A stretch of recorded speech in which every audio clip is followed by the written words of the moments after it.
Продължаваме с една изложба. Става въпрос за хартията, която властва в столицата тези дни. Причината е четвъртото издание на София Paper Art Fest. До края на месец май в програмата му са включени театрални постановки, филмови прожекции, работилници и, разбира се, изложби. Една от тях ще ви представим сега. Трансформации на Валентин Балев. Експозицията е представена в галерия Римини и може да бъде видяна и през следващата седмица.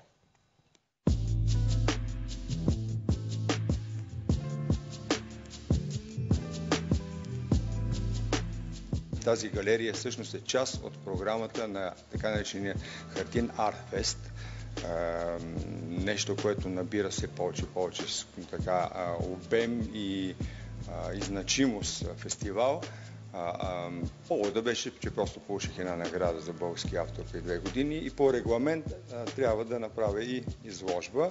И съчетах моите неща, които са така, онези трансформации в едни други материали с хартийните ми неща, инсталациите от хартия. Те бяха показвани миналата година, бяха в залите на Съюза на художниците, когато беше всъщност биеналето на големия формат на хартията.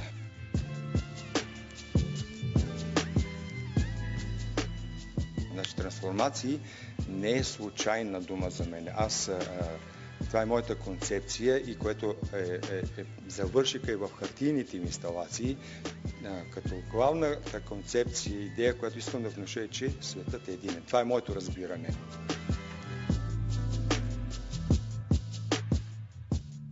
Ползвам, разбира се, най-различни материали. Това са битуми, това са метални късове и така. И други след това преминавам в материали като пясък, т.е. той е прах мраморен, казвам, защото мрамора дава една друга рефлексия на светлината. Отразява по друг начин. И разбира се, по-нататък продължавам в традиционните техники, вече ползвам бои и така нататък.